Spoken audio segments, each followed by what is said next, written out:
Welcome to the Steelers by the Lake podcast. My name is James Strong, joined once again by my co-host Cody Tanner. Cody, how you doing on this fine Monday evening? James, I am fantastic. I'm feeling well rested. I've slept most of the day, working overnights again. Gotta love it. But I'm doing all right. James, how are you, my good sir? Man, I'm doing good. Running your old route tomorrow, so that'll be a fun. Oh, it'll be an easy day. No, that's Tuesday. Never mind. I lied. I thought it was Wednesday. Nope. You're in for nope. And it goes a lot further than it used to. We're well into Ohio now, so yeah, Boo. It'll be a fun day. I'll get plenty of hours, I'm not worried about it because in the end I'm paid hourly. So hey, good to go. Take your time, and the school season's almost over. So I don't know if tomorrow's a school day for you. We're not going to discuss what school you go to because that's too much information. All of them. Like 10 of them. Yeah. Now, there's like 6 or 7. It's that entire school district, but it's not too bad. Yeah. Except that one school. Anyways, we're going to move on. Today is going to be sharing my first mock draft. We're excited for that. Going to be looking at some Steelers news and actually division news as well before we get started into my draft. So real quick, we're going to go over this. First topic, Ravens, the division rival. The team that doesn't want to pay their quarterback paid a wide receiver who didn't play all of last year, OBJ, signed with the Ravens. Big money deal. I think it's like $18 million, up to $18 million. Yeah. Up to, for 1 year. Up to big money. Yeah, which means that there's going to be a lot of incentives built into this. Some not likely to be earned stuff, which means, hey, if he catches this many balls, this many touchdowns, gets to the Pro Bowl, we win a Super Bowl, that kind of stuff. That's all built into it. Every now and then you get a guy like Juju Smith-Schuster who hits all of them. Yeah, but you got to have a quarterback throwing in the ball. So we'll see what happens here. You really got to think that this is a move by Baltimore to try to entice Lamar to come back. But that's not going to do it. All he cares about is the guaranteed money of the. Yeah, it's not gonna matter at all. So I'm very intrigued to see what happens with that moving forward. Maybe they trade up in the draft to try and get a quarterback. It would be a laughing moment for me if they trade up to 3 to try and draft a quarterback because they'd have to give up a lot.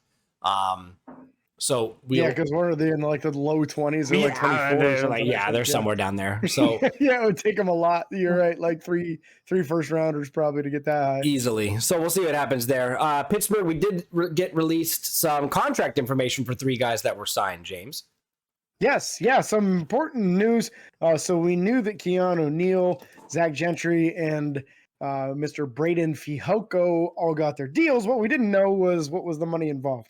Keanu Neal was the one that got paid the best out of the 3 of them, a 2-year deal totaling at $4.25 million. So not a backbreaker by any means, a little over $2 million a year on the average. And I think they structured it in a manner that they can get out of it after the first year if need be. Yep. Not that they're real worried about getting out of paying $2 million to somebody because they're not. So right now he would still be slated as the starting strong safety, I would think. Zach Gentry got a little over 1.2 mil, not quite 1.3. It was somewhere in between the two. I didn't write down the exact number, but it was more than what the minimum would have been. Yeah. With the minimum signing bonus, which is $152,000. Listen, Gentry, if you're a little OCD about your numbers and the being between 1.2, 1.3 is making you upset, I'll take the difference between the two gladly. Okay? Yeah. Yeah, good 400,000 or something. I'll take it. Yeah, that's fine. Yeah. I think most importantly about this, that leaves the little brotherly union that's going on there between Pat Freiermuth and Zach Gentry. 100%. That's a bromance and a half. Gets to stay together for another year. I saw people. You never know, man. Did you see the whole memes where Pat's holding up the sign, it says Gentry's back or something? Yeah. They were loving it. Yeah. Yeah, they're having fun with it as they should. That means they get to pal around town and do grilling and chilling one more year with the Pittsburgh Steelers. So. I'm going to reach out to Pat and Zach on social media to see if we can't get them on the show. I'm just taking a shot. Those are 2 guys that I feel like if they got the okay from the whoever they needed to in the office. Yeah, their agent. Yeah, they'd do it. They'd do it in a heartbeat. We'll talk about it. Anyways, last contract, Mr. Fihoko, $980,000. That was a quote from Mike Tomlin. No, No, there's a Tomlin quote that has nothing to Oh, do with the excuse dollar me. amount. Excuse me. Yeah, I wanted to go $980,000 over though. this. Yeah, yeah, 980 was the veteran minimum. According to Mr. Fehoko, he said he had about 3 or 4 different teams that had offered him, and there were multiple reasons as to why he chose the Pittsburgh Steelers. Number one was scheme fit. He wanted to play in a 3-4 defense. Okay. He felt that his skills are better suited for a 3-4 than they are for a 4-3. And I had a quote, and I'm hoping I can find it, but I don't know if I'm going to be able to or not. But basically, what it said was he talked to Mike Tomlin. Mike Tomlin told him, "Big dog, I don't want you stressing about where you're going to go to eat or where you're going to stay or what car you're going to drive or any of that stuff. Mhm. You have any questions, you call me. I'll help you with any of it." That's my coach. Yeah, yeah, man. This is the stuff that we keep on hearing. All these guys, like we even heard this about Elandon Roberts talking about how he still remembers the interviews he had with Coach Tomlin when he came out of college ball like 7 years ago. Yep. These guys are itching at the opportunity to play for Coach Tomlin, and it's allowing them to get guys in and get them in reasonable too. You're not having to overpay because when they get a choice between some coach they don't even know or Coach Tomlin, who they really love, it's an easy decision for them. So I just thought that was pretty neat. I wish I had the exact quote, but you get the idea of what it was there, including, yes, he called him Big Dog. Big dog. So that sounds so like I a Mike thought that was Tomlin pretty thing to awesome. say. That sounds like a Mike Tomlin thing to say, for sure. Yeah. Yeah, he absolutely, it was an easy decision according to Braden Fehoko, and that was a lot of it right there. Yeah. Sweet. Well, short news segment today. It's time to talk Steelers draft again. So we're going to give you guys we're going to go over a few more things. couple coaches real quick. Yep. Steelers hired Glenn Thomas as offensive assistant. He was a former quarterback coach and offensive coordinator for college and pro ball as well. So I don't know much about Glenn Thomas. I think it's the fact that he's a former player is beneficial. Or excuse me, former QB coach is beneficial when we have someone that's young like Kenny Pickett. But I don't know much about him other than that. Yeah, so former QB coach for Matt Ryan while he was with the Atlanta Falcons early in his career. And then a offensive coordinator at the college level. Okay.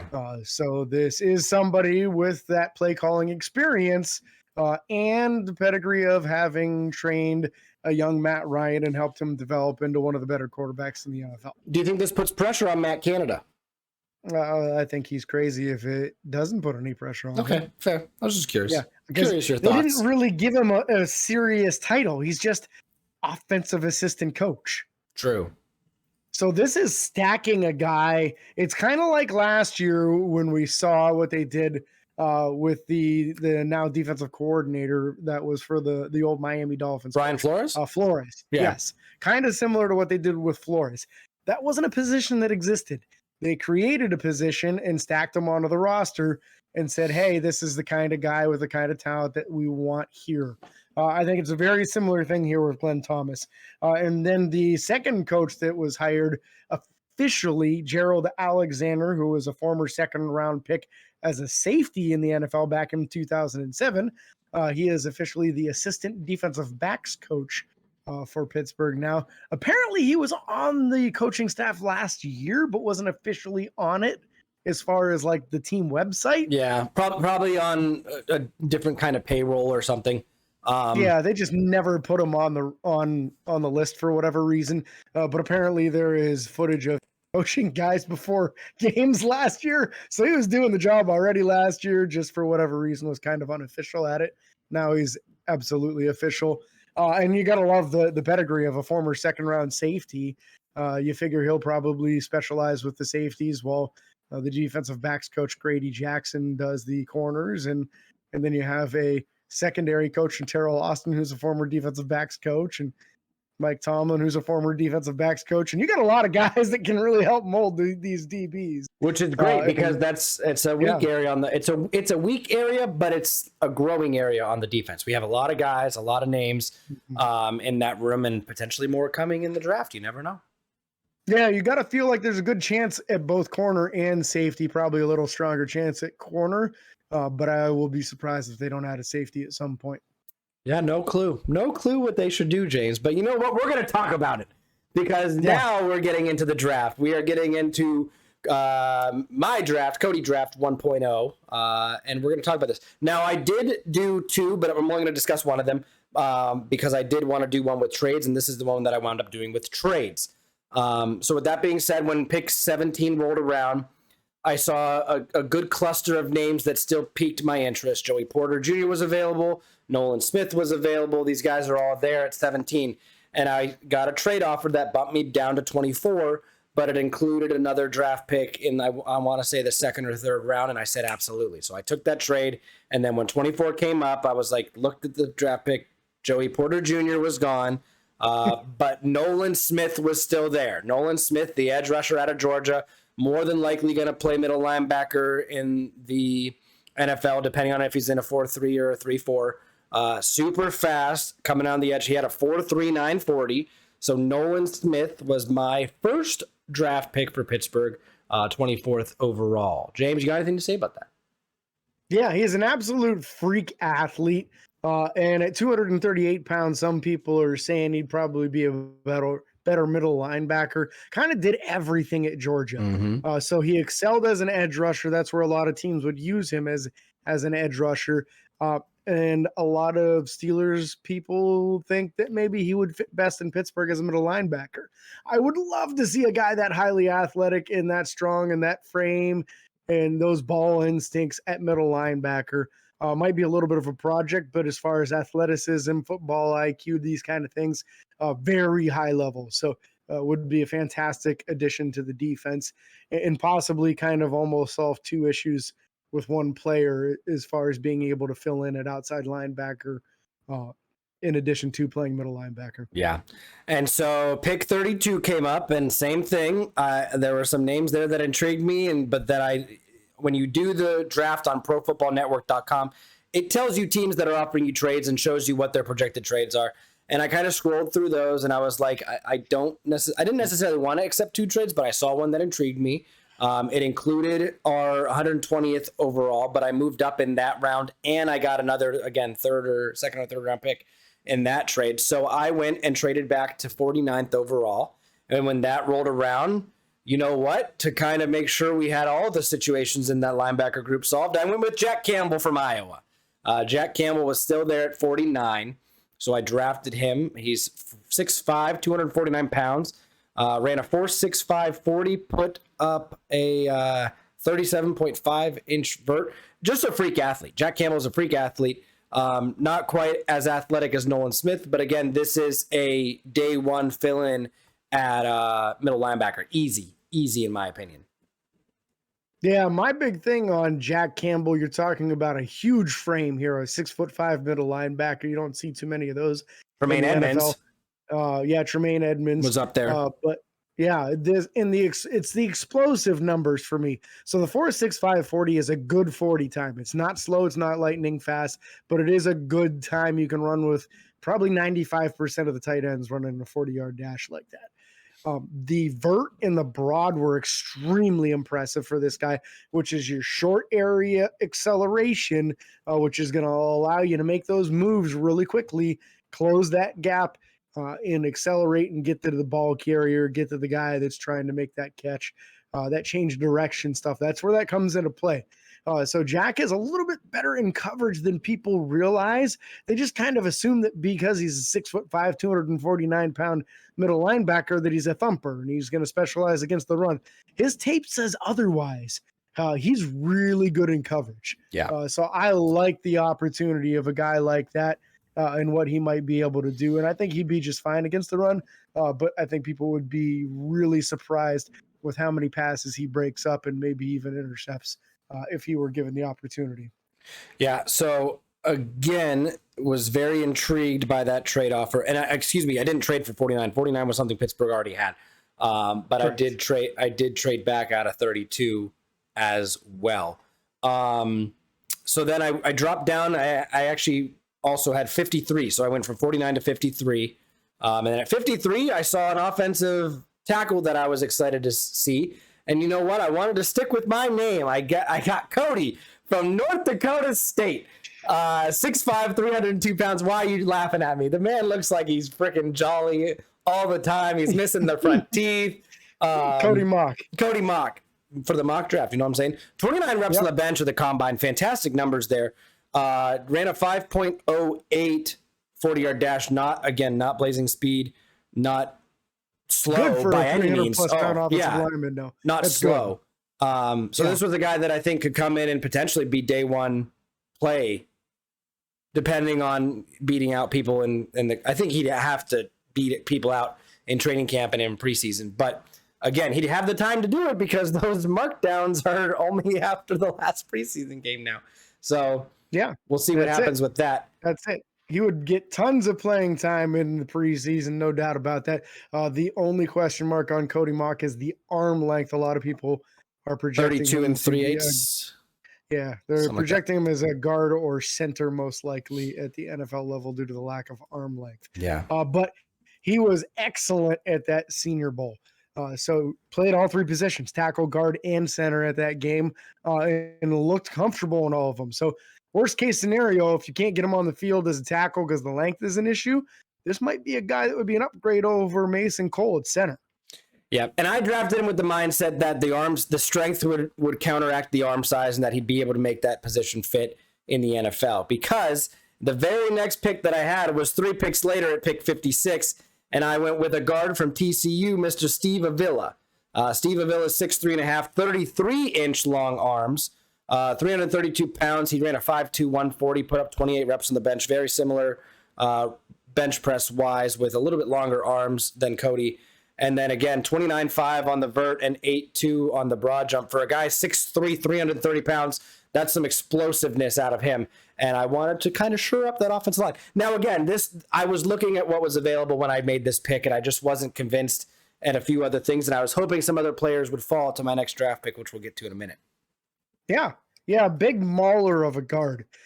So some capability. He does have some experience at center also. So we got a couple guys with guard/center capability here early on. And you're shoring up this offensive line in a pretty extravagant manner. So some dense, strong dudes. Yeah. So now we went defense twice, offensive line twice, and I came up again. Next pick is 61. So I had 49, 53, 56, and 61. That's still in the second round, right? Still in the second round. Yeah. Still in this. I loaded up on that second round with some of these trades. There's a lot of talent in that second and third round this year. So if you can do this sort of thing, man, you might be able to fill 5 or 6 holes. So easily. I like the strategy here. Easily. I don't think I gave up any future picks in future rounds. This was all this pick as well. And I wish this mock draft simulator would tell you the trades you did, but that's okay. But at 61, I went with defensive mind. I thought, we have a lot of decent corners, but not really anyone with speed to keep up with the likes of Jamar Chase and some of these guys that we're going to need help from Minkah Fitzpatrick over top. So I went with Tyreek Stevenson, cornerback out of Miami, 6 foot, 198 pounds, 32 and 3/8 inch long arms, ran a 4.45 40 with a 4.4 120-yard shuttle as well. 10.5 on the broad, very explosive in that way as well. So this shores up the cornerback room, gets us a little bit of help there. I think there's still a free agent that we're waiting on, correct? That isn't signed. Am I thinking correctly? No, Cam Sutton's gone. Not sure. And Levi Wallace is signed. Cam's gone. Yeah, he's under contract for another year. Then we're good. Witherspoon. So yeah, that would help shore up that unit. We need to get a corner in the first couple rounds in this draft class.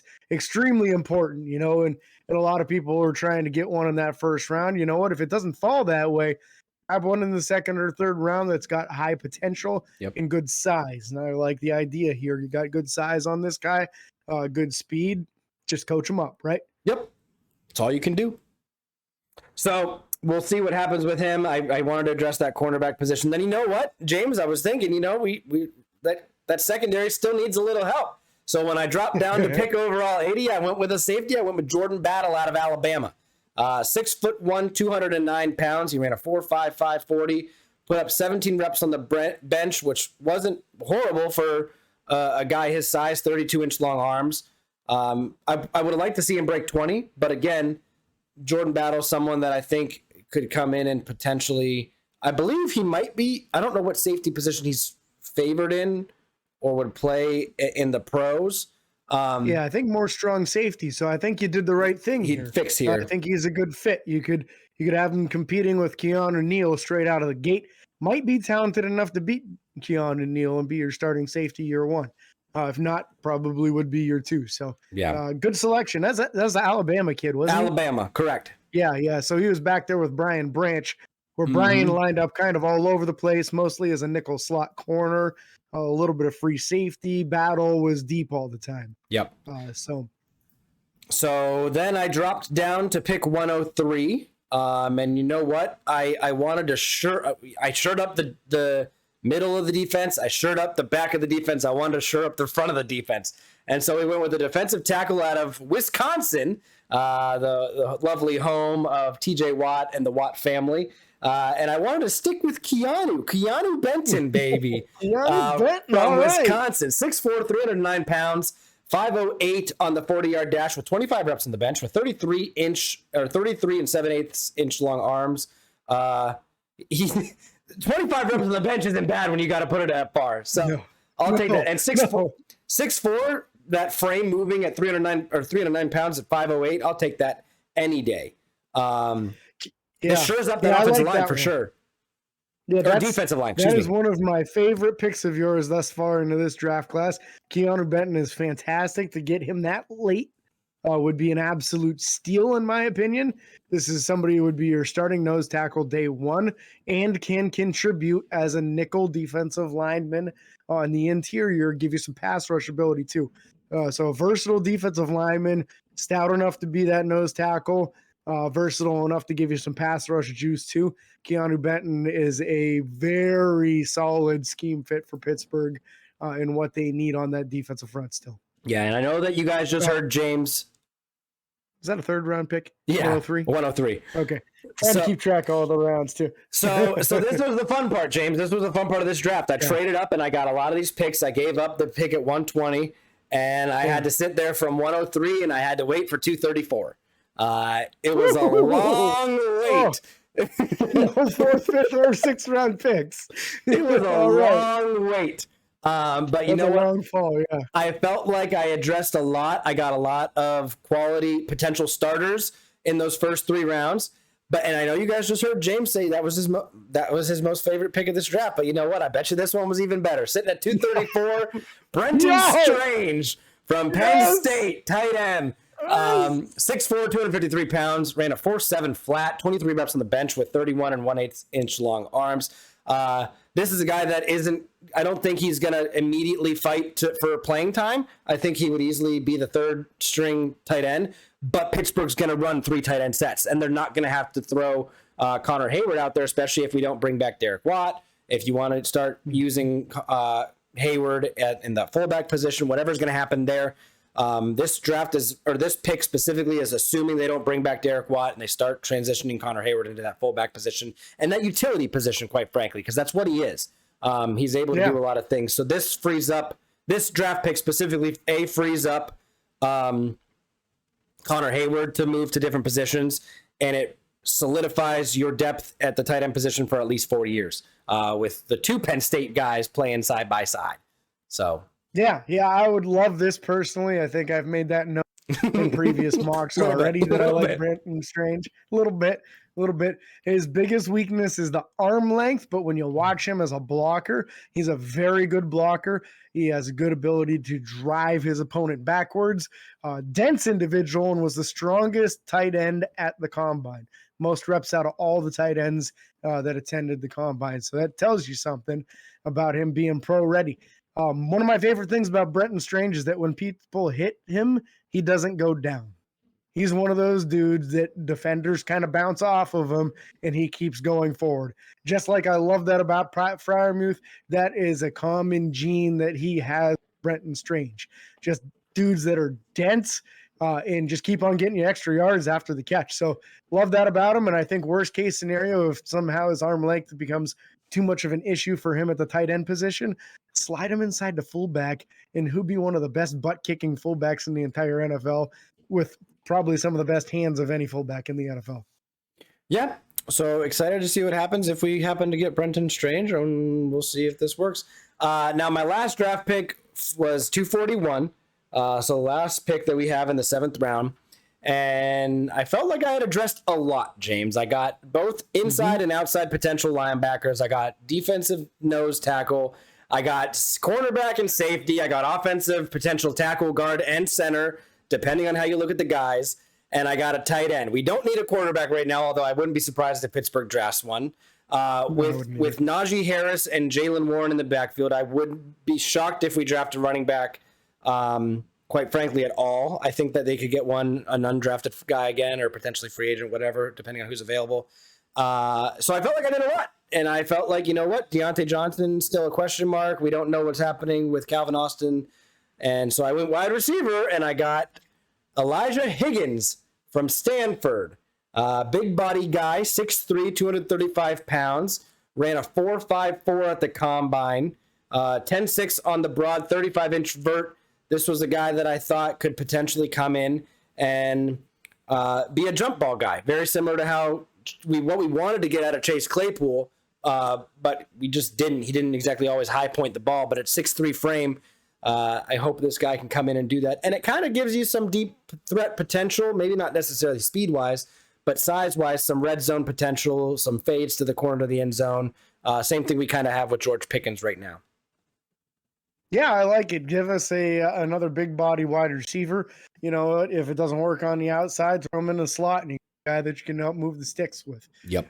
So I think wide receiver is one of those unwritten, sneaky kind of needs for Pittsburgh in this year's draft class. The top 3 spots are pretty much solidified, and then there's a gigantic question mark after the top 3. Yeah, that so you would assume. What does Pittsburgh do? Yeah, you'd assume Calvin would fill that, but there's no guarantee with him missing all of last year and everything else. Yeah, and that's me saying him as the number 3. True. Yeah. You're assuming he's going to fill that. Yeah, assuming that he can fill number 3. Big question mark after that. And that's, like you just mentioned, not even a guarantee that he's going to be, back to what he was at college ball. He was an excellent receiver in college. He hasn't had a chance to even play a preseason game yet. So we'll see how that translates for him. But I like being able to address that wide receiver position at some point in the draft. I don't think it necessarily has to be high, although I also won't be surprised if Pittsburgh does something crazy like drafts a wide receiver in the 2nd round. I know. And then just moves on from Deontay Johnson. As long as I just don't, as much as I would like to see it for Kenny Pickett, I don't want to see Jordan Addison. Yeah. We're going to have to trade up for that. And I don't think it's a position that we need to trade up for right now.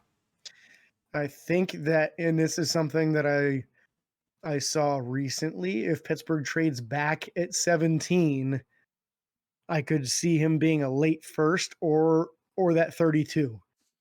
I could see him being available at either one of those spots. Because the thing is, when he came to the combine, he was small, he was light, and he didn't run anywhere near as fast as people thought he was gonna. Yeah. He was a 4.49 at like 5'10", 173 pounds. So he's little and not as fast as we thought he was. Yeah. So there's a lot of questions at it now, and a lot of people saying, okay, well, Jackson Smith and Jigba and, this guy and that guy are all probably going to go in front of him. He might still be there at 32 or even later than that, and you might be able to grab him, and if you trade back a couple times, address that in some other high-need positions at the same time. Yeah.